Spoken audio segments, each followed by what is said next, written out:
started from a very difficult place, and perhaps the difficulty of where we started from was embodied by the very palpable desire for a change of administration. And we also started at a time when not only were expectations very high, there was also a global slowdown economically. Now, all of those dynamics, there are things that we can control, there are things that we don't control. We control our affairs, but we don't necessarily control global affairs in that sense. So all of those global dynamics have local consequences. Now, the local consequences are the things that we're dealing with. I can tell you that this administration has spent a lot of time planning, and this is very important, and planning takes time. We are in a results business, as I continue to remind myself and everybody around me, and therefore until results become manifest, really the planning doesn't connect with people. It's only when results begin to manifest that planning is then contextualized. I would not like to make this a monologue, so I would rather just say that this year I am optimistic that some results will manifest, and but we'll be climbing out from a recession instead of expounding growth. And so, if you are climbing from the basement of a building, it takes some time to get to ground floor. But it will be better, in my estimation, than what it was in the preceding year. And of course, there are so many other things that government itself doesn't control, which have consequences on the quality of life and the well-being of our people. But government still has a responsibility, of course, to try to manage those things, even if it doesn't have full control of them. So I think I will yield to you to perhaps, by your questions, indicate in what areas you require me to be more deliberate and explicit.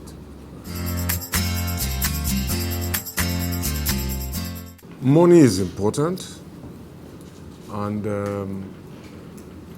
but I've also argued, without seeking to sound contradictory, that planning is much more perhaps important, because if you have money and you don't have a plan, the money goes to waste.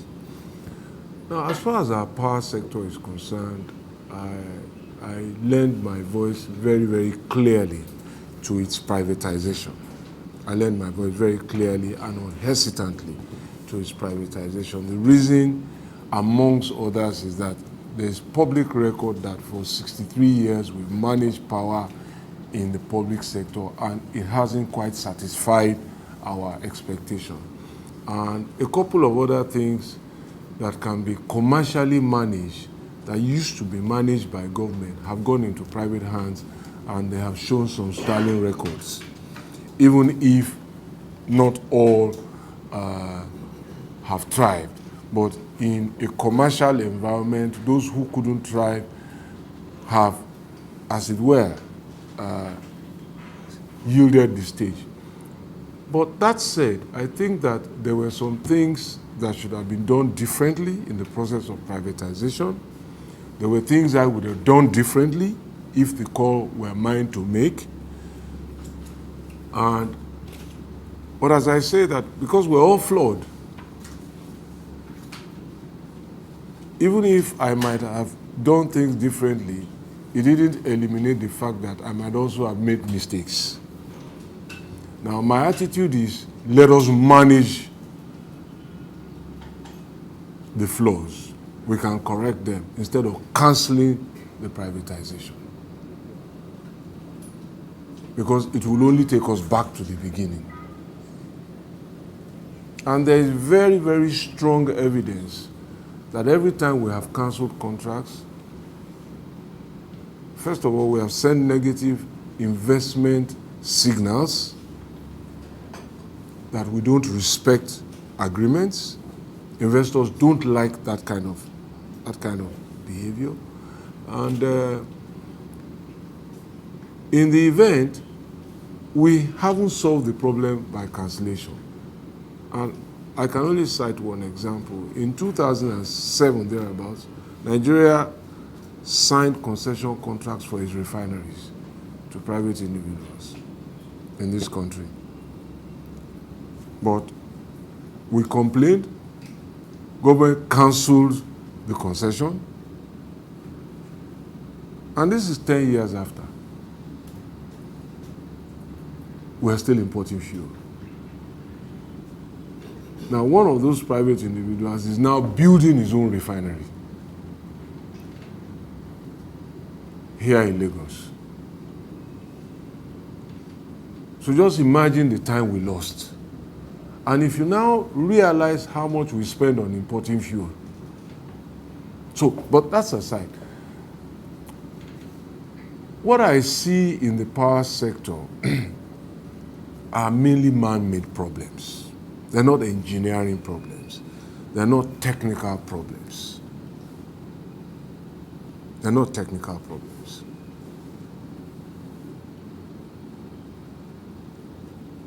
Our engineers can erect towers. They can string cables. But there are community issues, for example, right of way. That's not an engineering problem. So when people don't get compensation because we didn't plan resettlement properly, project planning, how do you acquire the land? How do you pay for compensation? How do you pay for right of way? What you end up with, at the very best, are court cases, injunctions to stop development granted by courts. At the very worst, some of the things we saw in some parts of the country where after towers had been erected, communities just took saws and mowed them down. Now, we already have power plants in place, but there are no gas pipelines there. But we are constructing gas pipelines, so constructing gas pipelines is not a problem. What was the planning that went into conceiving a power plant that did not have a corresponding gas pipeline to it? Okay? And these are the issues. We had containers held up in ports for years. What was the reason why they were held up in port? Contractors couldn't get paid to clear their goods. Why didn't they get paid? There was no provision in the budget. That's not an engineering problem. That's management and administration. Government is just an institution populated by people you and I know. You know them, Madam? I have a proposition in my mind that I haven't yet fully detailed. And when I do, I perhaps will share it. But I would answer your question by asking a question. How many people work 8 hours a day? How many people put 8 hours shift at work? Now, so perhaps the answer to your question is, if you don't mind me saying so, let us go back. Go and read Chief Obafemi Awolowo's voice of wisdom and his advice on how to use 24 hours. I am thinking in my head that if everybody worked for 5 hours a day, just 5 hours, not even 8, we will be amazed at what this nation will produce. We're supposed to work 8 hours, but how many of those 8 hours do you spend receiving visitors? Do we spend doing all sorts of things? How many do we spend praying? And so on and so forth. let me start with the way you open up. It's not what I said about what my status or status of government is, what is a matter of fact. With privatization, government is now a policy maker and regulator. That is a matter of fact.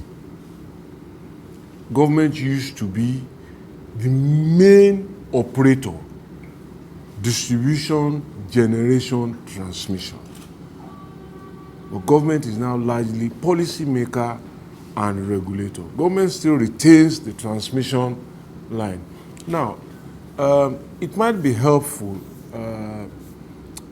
There's a lot of literature about privatization of power. There's a book I started reading when I became minister, and I think it was by a couple of scholars in Oxford or Cambridge, I can't remember what school now, but they analyzed 5 countries that had privatized, identifying their challenges and the story in those 5 countries, South Africa, India, China, Brazil, and I think Mexico. The story is not different from what we're going through. Not different. Now, each country that has privatized also has kept one part of the value chain, whether it's generation, whether it's distribution, whether it's transmission. They don't privatize all 3. But there is no hard and fast rule which one you should keep. Now, with that context, let me speak first to the energy mix.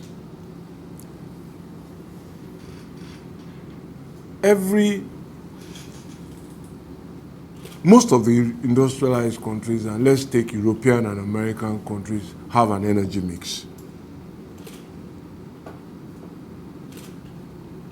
Most of Europe, not all of Europe, most of Europe, especially the UK and the United States, still have at least 25 to 30% coal in their mix. They have 25-30% gas, and they have about 20% nuclear. And the combination of their renewable energy made up of biomass, hydro, wind, and solar is in the region, combination of about 18-20%. Solar accounting for quite very little because of the periods that they are out of sunlight. Now, what have we done here? We've left our coal behind. We've focused on our gas in recent times. This country used to have coal and hydro. But we've left the coal behind. The only coal power plant in Oji River, we cannibalized it essentially and broke it down.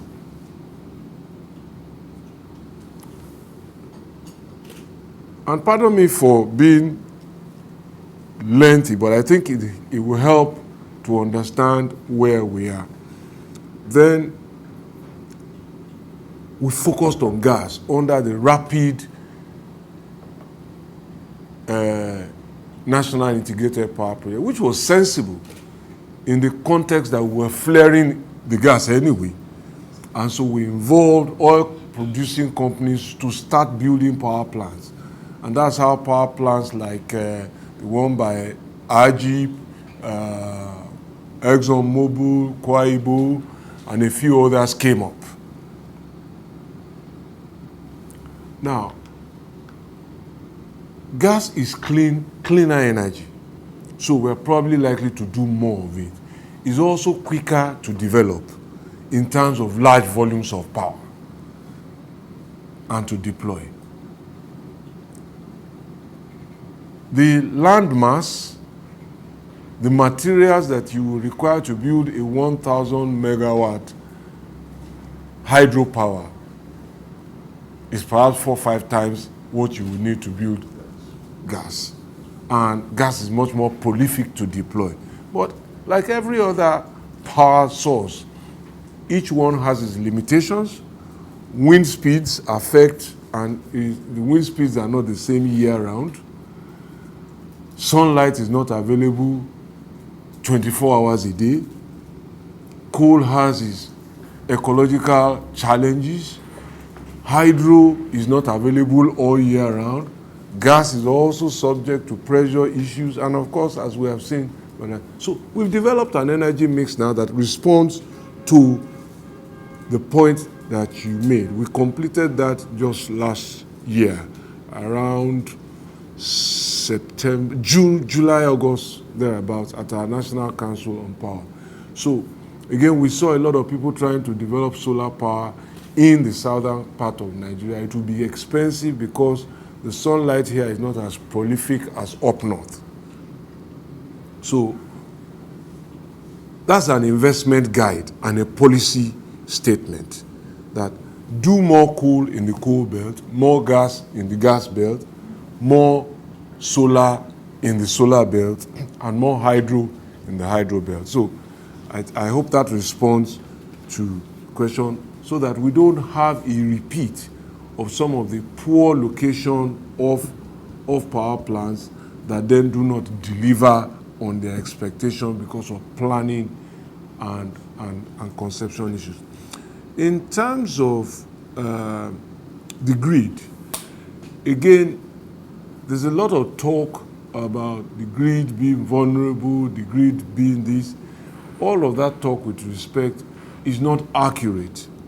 It may be yesterday's story, but we have repeated something in a dogmatic fashion without even asking the first basic question, that this administration claims to have completed some grid programs. I spoke about Alagbon, I spoke about Okada in Benin, I spoke about Sokoto. These are expansion programs for the grid. So if we have completed those projects, clearly,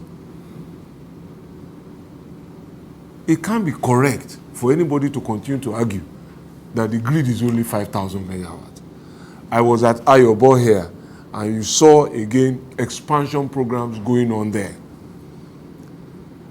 I have briefed members of the press at quite a few Federal Executive Council meetings announcing grid expansion projects in Kano, in Kaduna, in Oshogbo. So that grid can't be static. It's a dynamic and evolving grid. Now, we must also understand that the grid cannot leave the supply behind. It is fine to be marginally ahead of it because it is underutilized capacity. And once you have that capacity and you are not using it, somebody is paying for it.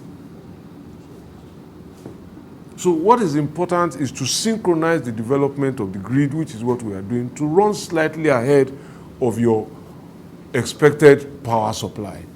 Today, for the record, now the grid capacity is also a function of simulation, and simulation requires us to consult with everybody who is using the grid. Will you take power here? Can you distribute here? So at its best today, the grid capacity is 7,200 megawatts that we have built up to at its best. That was the last simulation we had in December. At its very worst, it is 6,500. So that is no longer 5,000. And we have not less than 10 projects still under development. At the end of this month, we will switch on the Kudenda transmission substation in Kaduna. That's part of the grid expansion, because it will start taking power from the Gurara power plant, which is now completed and can evacuate power. Now, in terms of embedded power, the real problem is that having sold the assets to Company A, right? This area is Disco A.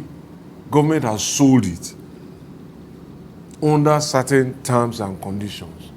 All of us who live in that area are customers of Company A. Anybody who wants to distribute power to the customers of Company A will inevitably somewhat be infringing on the commercial and proprietary interests of the owner of that asset. Assuming that you bought the disco, would you allow me to come and sell power?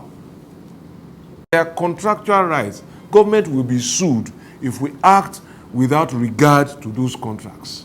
And that's why I'm saying now that what we are trying to encourage is to encourage the discos to allow those who have extra power to use their assets to transmit to some of their customers.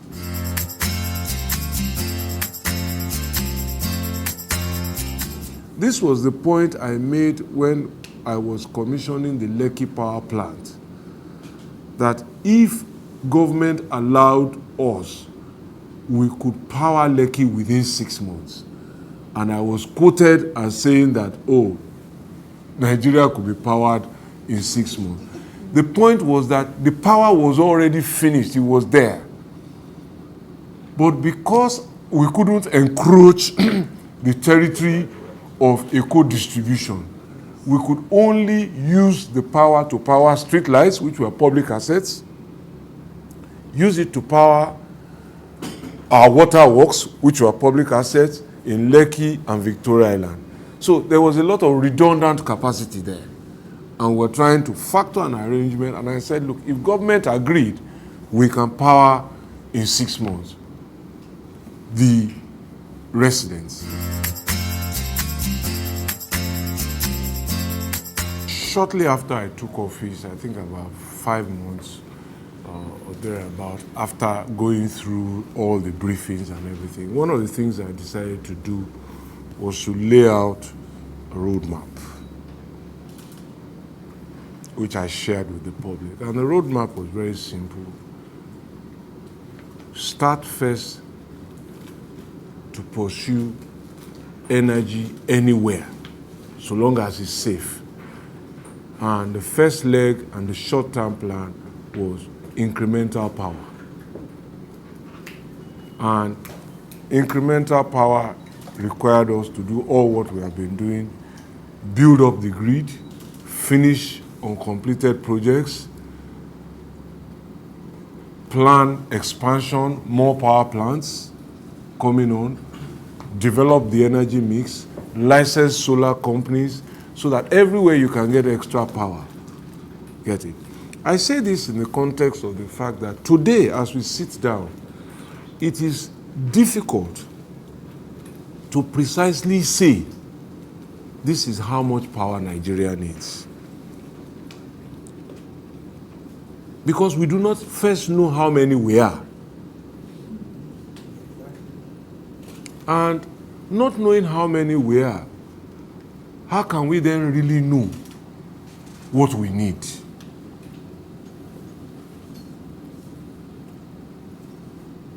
These things are not wishes. They are daily life situations. So when we were playing games with our 2006 census, we have come to reap the whirlwind today. So our population is as anybody guesses it.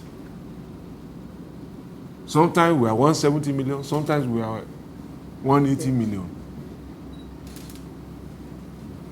Now, quite as so if you don't know how many guests are coming to the party, how many bottles of water do you buy? A government is not different. A nation is not different. In fact, it's the sum total of individual homes and families. So we must first understand this. And therefore, the sensible way to progress first is just increase the power. is not enough. We know that. How much do we need? I am not sure until I have a census. A census that then shows me how many people need what in their homes. Then we can aggregate all the power needs and know that this is the target for Nigeria. Otherwise, it will be an unrealistic and unempirical target. Now, in the same way that housing has been estimated, if the census was wrong and faulty, as the census tribunal has shown, because I went to court as governor to challenge the census, and we won. And several local government results in Lagos were nullified, and our figures were upheld. If that census was faulty, on what numbers is the housing deficit being projected? Has somebody done a housing deficit survey? So when I speak to planning, I speak very, very seriously and deeply. Otherwise, we'll be running an endless race. A race that has no dimensions, that has no real goals. So, first step, get more power. How much power? Any amount of power, just put it on. And then plan the process.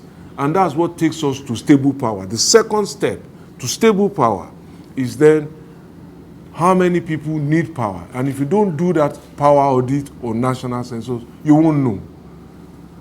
Stable power means that everybody must have enough at peak period. Because there's peak period power demand and there's off-peak period power demand. And then you must have a redundancy. A redundancy that allows you to do maintenance. Because power equipment are all man-made. They break down. So in the same way that you have 2 generators in your house, and you can fall back on one when one breaks down, you must have that capacity in power. That's where you can begin to talk of stable power. That's our medium-term destination. Long-term destination to uninterrupted power, which answers the question, yes, it is possible. But at that point when we have stable power, then all of us, every one of us, has a duty to now imbibe conservation of energy as a lifestyle. Because what is wasted will never be enough.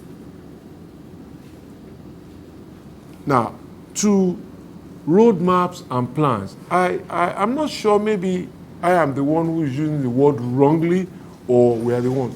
You see, I distinguish between policy statement, and I use the example. There's a national housing policy, affordable housing. That's our national policy. What is the program to deliver it? There is none. So the policy is fantastic. So I am working now to build a national housing program. A national housing program, in my view, must pass 2 tests. It must be acceptable. So the type of houses that are acceptable because of our diversity are not uniform. Our climatic, cultural, and religious diversities, some of the studies that we did suggested to us that even in some parts of Nigeria, and they are part of us, that in-laws, male in-laws, can't use conveniences that have been used by females. So, and we spent the last 1 year getting feedback from architects across Nigeria, trying to build a national housing program. Now, what is affordable? Again, we see houses that are built that are empty. People can't afford to buy or afford to rent. Some of the housing policies have left the off-takers behind. So we're not trying to connect with those off-takers. What will you afford? And we can't speak to every off-taker. We're looking at a benchmark of people between level 8 and 9 in government and level 15 and 16. But it's not a government. We're just using that income bracket to benchmark so that even if you're a taxi driver, you will be eligible within that income bracket. We have just awarded the first set of contracts to build the designs that we've evolved. After we have done that, then we will subject that design to the test of acceptability and to the test of affordability. The ones that survive and pass those tests become our platforms for industrialization and rollout. So it's like if you want to test this product, you don't make 1 million bottles, otherwise you will lose. You make some samples. Tell your friends, come and see. Do you like the bottle? Do you like the taste? Do you like the shape? It's when you have validated that the market will take it that you industrialize. And that's where I'm going. That's the housing program I'm drawing up for Nigeria. So there are all sorts of things that have been called plans, but they don't show you the methods. They don't show you the rigor, the detail. So that's why I said what we call plans sometimes I don't know. Again, I was just reading one of Chief Awolowo's speeches because I read him from time to time because he was one of the most prolific thinkers that I have ever encountered, not just in Africa and Nigeria. His thought processes are very detailed. And he spoke about planning when he was delivering his speech to launch the Elere Cassava Initiative, I think sometime in 1973. It took almost a year to plan it, from report to...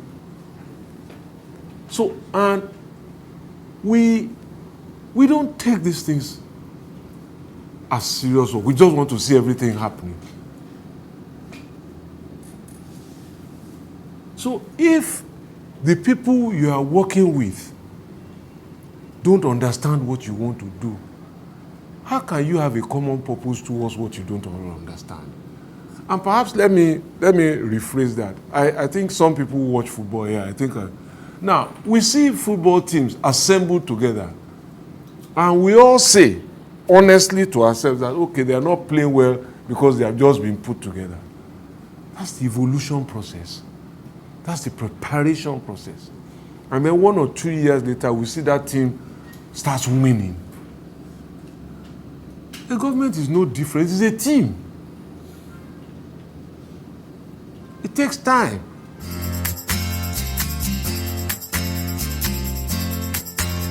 Perhaps you're right there. And I would love to see governors take the lead, as I did in the Lagos Homes Initiative. But I've also looked at models in the UK, in Singapore, and they were led by the national government. But I know that they are not federations. But I think that one thing government can do is to create a program that everybody can then play in. You see, housing construction for the poor, middle, and working class is a seasonal event here. It should be a daily event. It should be a national, annual, irrespective of what party. So it is when that program, for me, the biggest contribution I think I can make in that sector is not the number of houses I build. What I hope I will be able to leave behind is a program that will have national acceptance and will survive irrespective of what party is in government.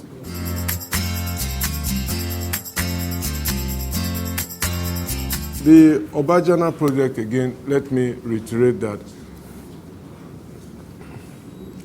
because of some administrative challenge or the other, the idea was conceived years back, but they didn't close on it. Now, the background to it is that there's a tax policy that anybody, whether individual or corporate, who builds any item of public infrastructure that is accessible for public use can actually claw back in terms of corporate or individual tax relief. So it wasn't a policy for Dangote, but that was the company that took advantage of existing law. I would do more of it if the opportunity presents itself.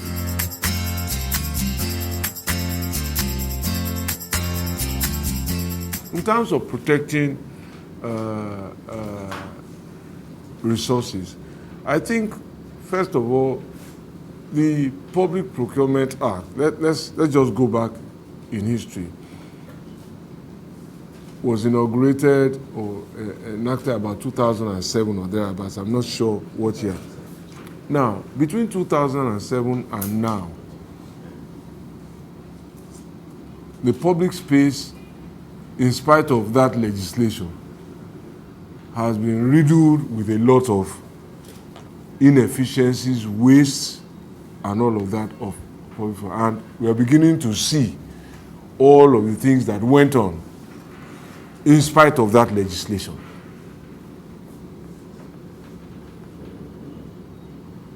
Now, the answer to the question is that, first of all, government pricing regime must be much more rigorous. There cannot be two prices for the same commodity by different arms of government. These are some of the things that I'm trying to change. Because back here when I was governor, we had a center pricing schedule in the Ministry of Works. So once you design this bottle and we know the quantities and you subject it to our price mechanism, you will come out with the same result because our prices were the same. Now that hasn't happened as a matter of practice. So everybody relies on the pricing of the Bureau for Public Procurement.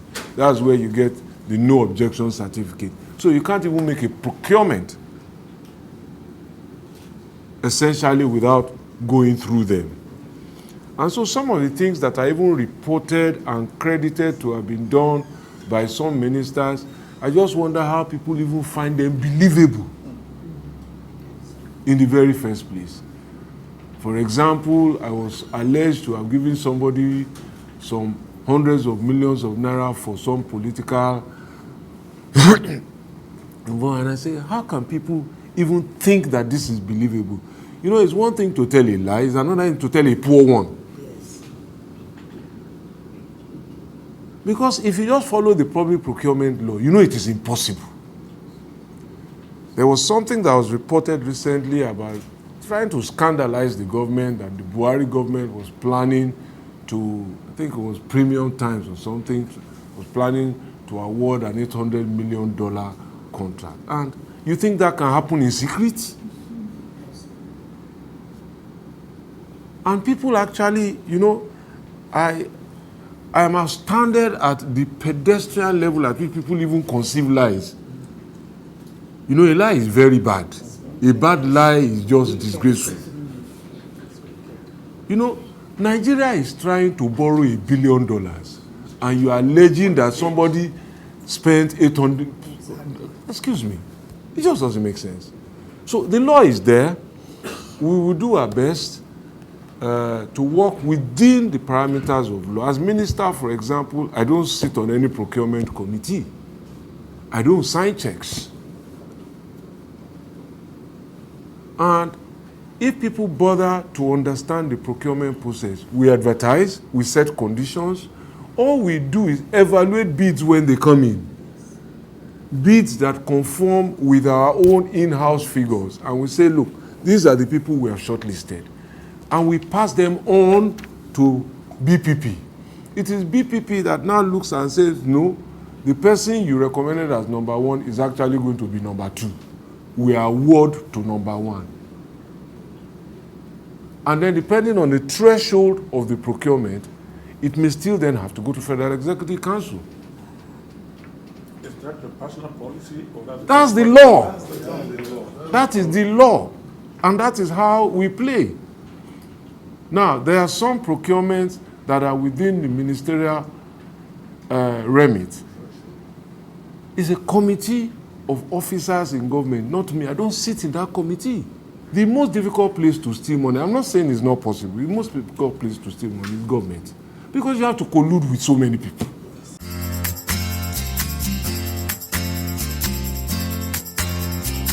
You go to Europe, most of the houses you will see either in one city or in one county or in one borough are uniform. So that's standardization. So that's where we are going. But you can't build uniform houses that people don't accept or can't afford. So the proposals we get from private companies who want to build, company A, B, C, D, E, F, G, H, I, J, K, L, M, N, each one sits down in his own boardroom and designs his own house. So we end up with too many designs. And that is not implementable. Interestingly, for the first time, I think in 6 years, the Federal Mortgage Bank is reporting surplus half-year account for the first time in almost 6 years. From negatives of 5 billion losses, 8 billion losses, reported about 400 million surplus half-year. I think that institutions like this, The Guardian, still stands in a position of great responsibility to get involved in the political fray in terms of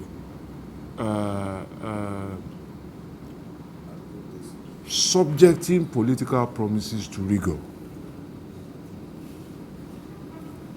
I say this, I've heard people say we'll build 2 million homes. No nation has done 2 million homes in 4 years. It's not possible.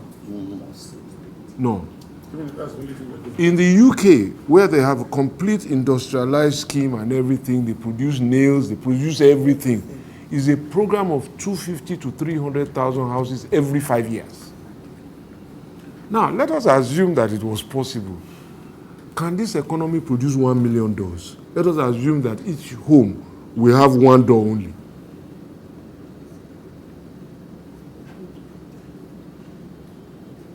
So, but we've allowed those things to go out without question. The public have held on to them. And then there seems to be dashed hope when indeed there was nothing to place hope on. Yes.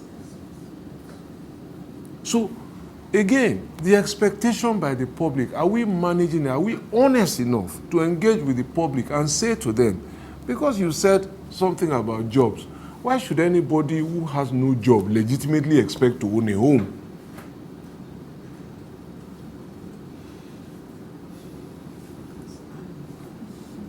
We have a culture where people expect that you will give them money to go and build a house. A nation doesn't prosper that way.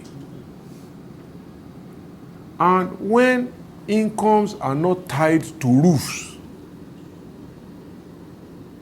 because everybody's job in the UK is tied to his roof.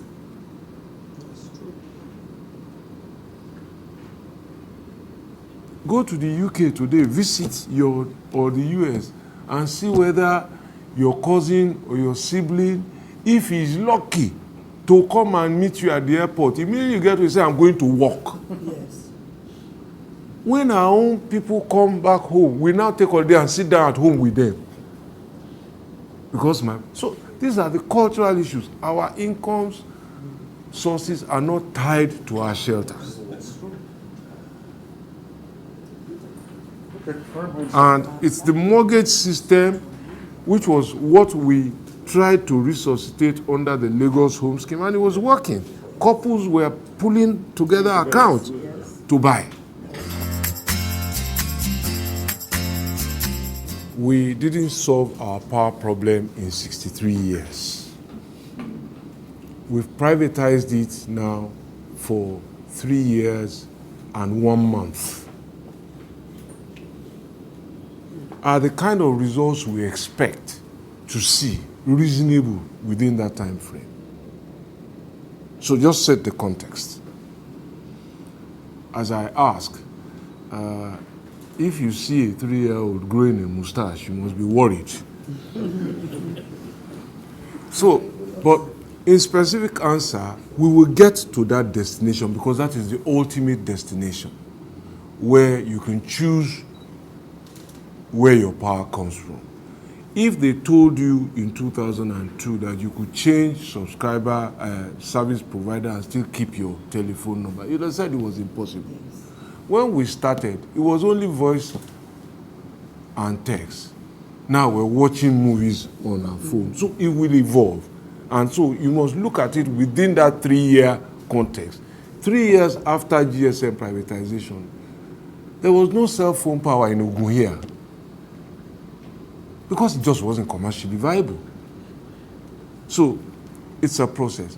Now, in terms of customers being stuck, they won't be stuck. Even the law provides that certain classes of customers must be determined for eligibility to produce and distribute their own power. So we're going to go there. It's policy.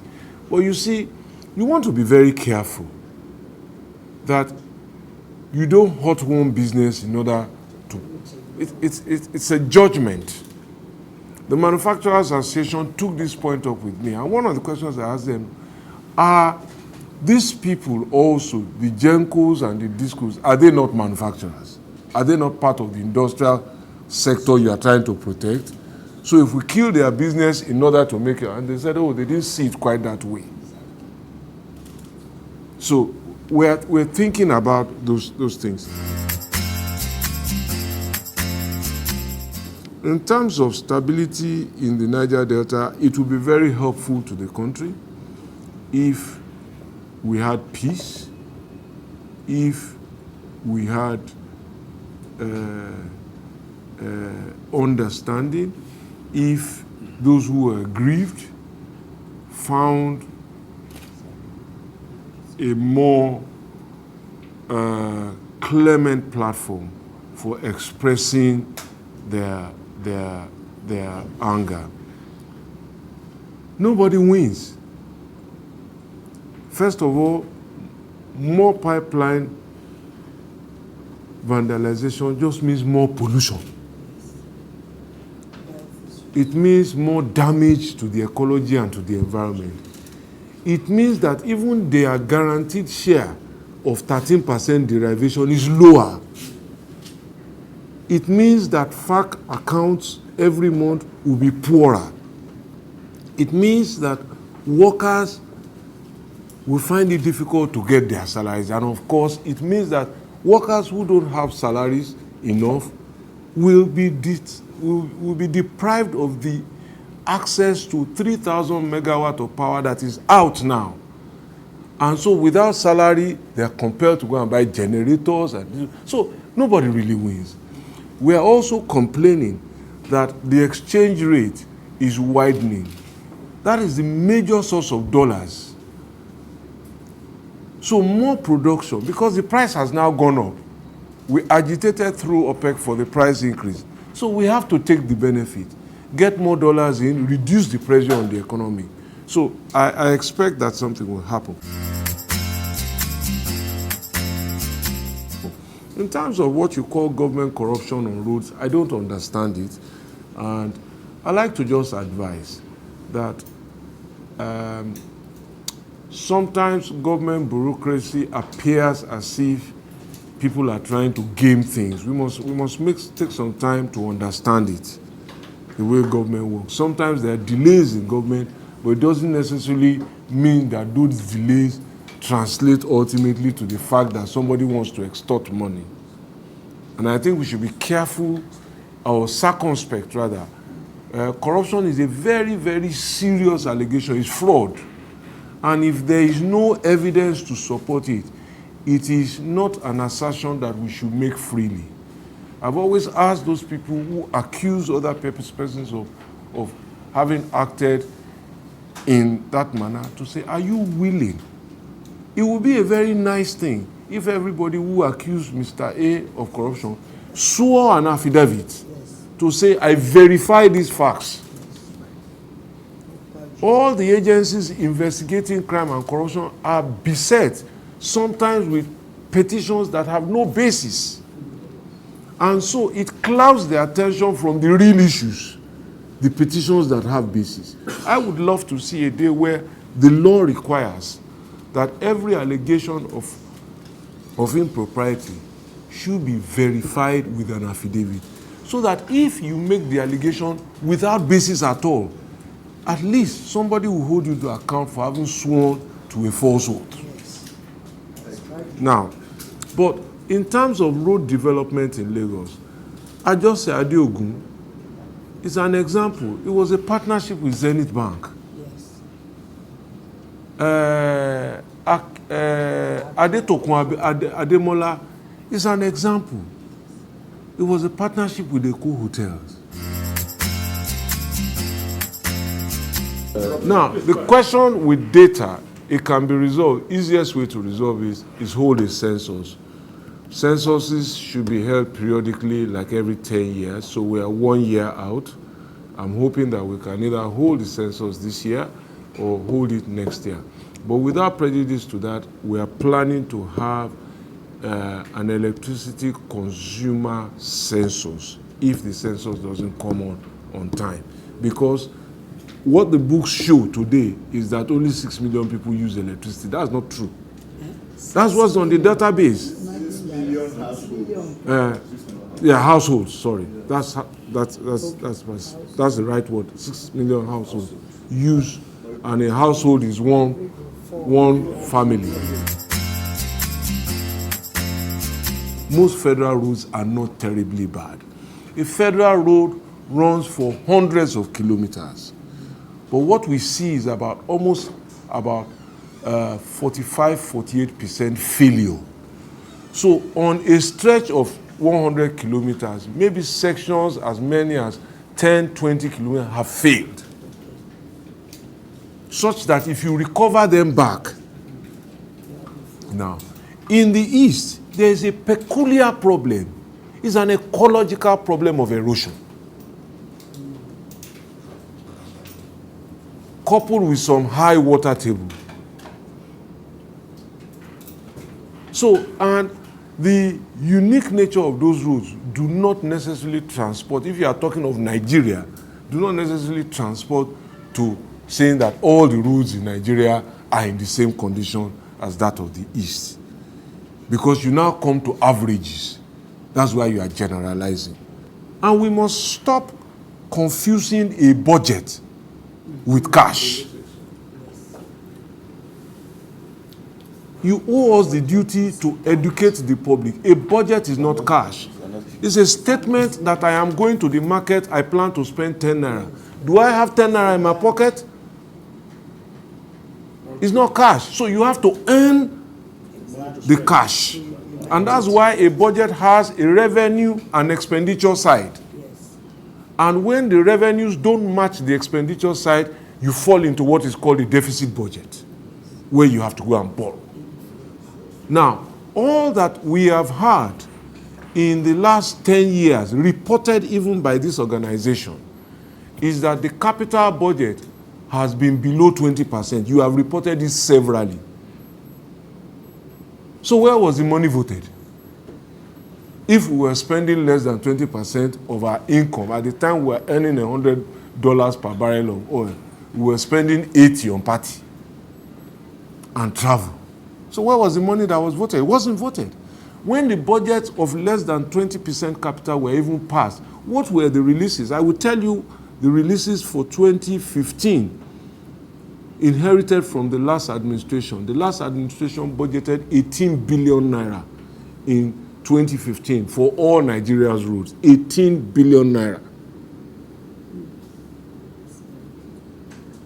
As governor of Lagos State, the last budget that we did for infrastructure had, I think, about 200 and something billion in Lagos. And it wasn't enough to solve all the problems in Lagos. So if you budget 18 billion naira for all the federal roads, it just tells you what you were planning to do. Now, out of that 18 billion, I think all that they disbursed was about 9 billion or something. So the budget for housing was 1.8 billion naira for the whole of Nigeria. And the disbursement was 700 million naira. And I think the budget for power was 5 billion naira. Now, we have changed that with a budget of about 286 billion for works in 2016. About 80 billion for power and 35 billion for housing. Now, for the last 3 years, contractors haven't been paid in Nigeria. Go and interview them, go and ask, go and survey. So the first payment they are receiving in 3 years was in July 2016. Now, how does that translate to where we are? A federal road runs for hundreds of kilometers. So even if they have 2 trillion naira cash today, they can't build the road in 1 year. It's man hours, material deployment day by day. If you have 20 trillion naira today, you can't build this building in 1 day. There's no magic to it. You have to do it stage by stage. So that's our reality.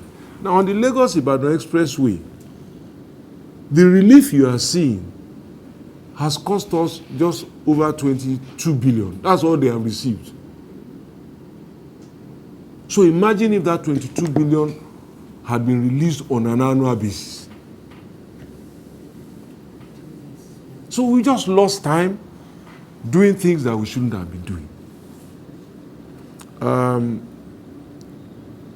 And I want to continue to emphasize, this is this government's first full year budget. Started late. So all the implementation you have seen is about 7 months. Put it in context. So if this happened for 1 full year and another 1 full year budget ran its course, clearly there's promise on the horizon. Choosing roads, again, now is basic principle of greatest good to the greatest possible number, not to everybody. Now, we don't have enough money. Our choices are made by our realities. We want to revamp the economy. We can't build every road immediately. Some roads become more important than others. Which roads become more important? First, the roads that drive our economy. What drives our economy? Energy. So you must build roads that helps us to evacuate our energy resources, tankers and all of that. So you must build roads that evacuate the tank farms and helps you to distribute fuel. So Apapa and all of that become a major consideration. Lagos-Ibadan becomes a major consideration because that's where it now goes out through the country. Ilorin, Jeba, Benin-Ore, Oyo, Ogbomoso, Sokoto, Ilela, Enugu, Port Harcourt, Aba Road, and those are the choices. Then you must look at the roads that also help feed the nation. Again, that route is the route that brings agro-produce down from the northwest all the way down south. Cattle, vegetable, yams, tuber, and all of that. So those are the choices. Those are what inform the choices.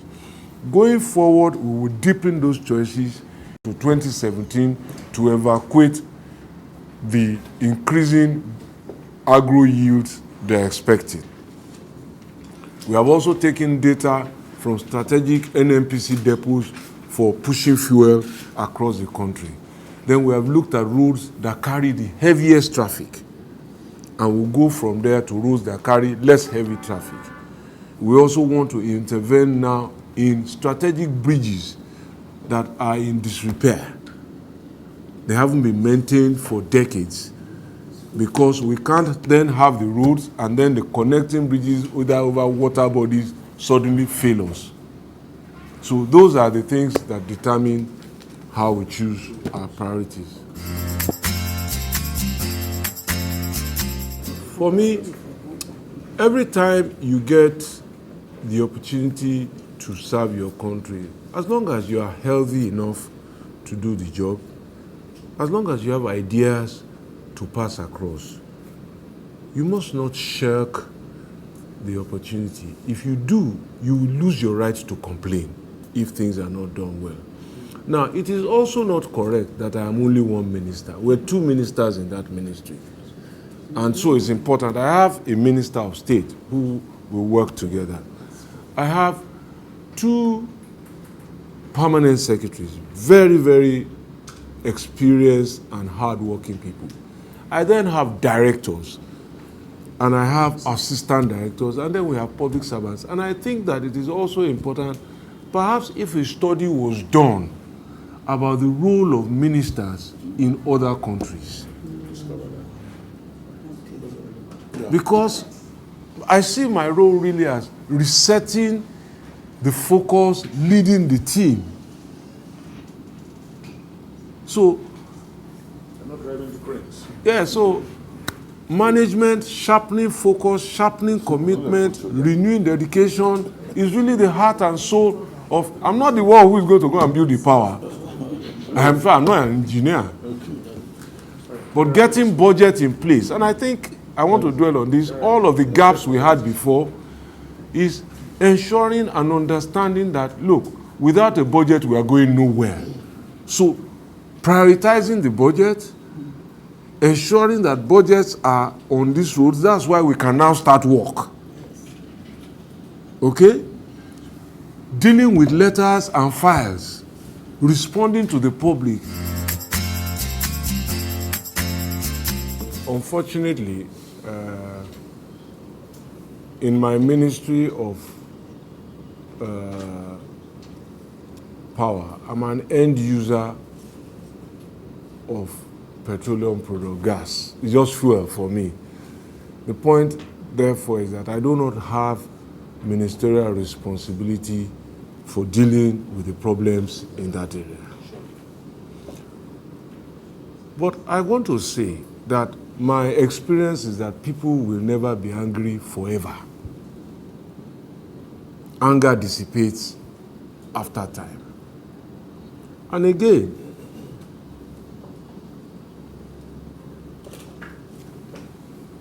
there have been conflicts, very, very consequential conflicts, even in Yoruba land. It ended eventually. And the end of that conflict ultimately signaled development for them.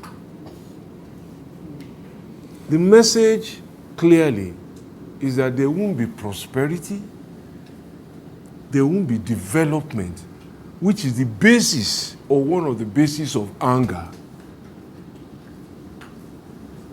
or disagreement while conflicts take place. It won't happen. Now, all of those who lead that region must understand this, even in their own enlightened best interest. That's the much that I would like to say about that. So it's not just about revenue for the country. It's about even the developmental program of that area for generations to come. In terms of maintenance, we are planning to start a maintenance program, but that requires, again, planning. What assets are we going to maintain? We created one back here, the Lagos Facility Management Office. It took time. We had to take an audit of all our schools, of all our hospitals, of all our roads, and all the assets. And then you had to prepare a program of scheduled and unscheduled maintenance. You also have to prepare work orders, because maintenance is also employment. It adds to the employment ability of government, and it also helps you to employ artisanal skills. So that is work also going on. So when I speak to planning, for example, I was asked, what are you planning? These are some of the things, but it's running repairs. I can't sit there and be working maintenance and not fixing roads. And it has very little to do with the number of ministries. It just has everything to do with sequencing what is priority first. Deal with priority first. Get the roads back. Put the economy in a place to compete. Then you can do the paper and program work. As far as corruption is concerned, it's a discussion that I think I would like to have on a more analytical basis, because I think we focus as a nation on part of what is a larger problem, the problem of law and order. We have also focused on corruption only in the public sector.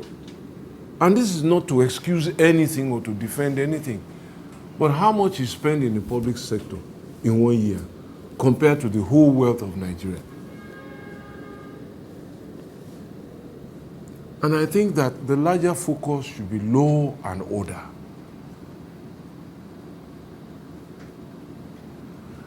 And that is why I've made the argument, and maybe I should just close there, that when failures happen in compliance in developed nations, they call them scandals. So, when the parliamentarians in the UK were found stealing public funds for their, they call it political expenses scandal. When Lionel Messi was involved in tax, they call it tax evasion scandal. The reason is that they have focused so much on law and order that non-compliance is the exception. And so when you do not comply, the society is scandalized by the non-compliance. I rest there.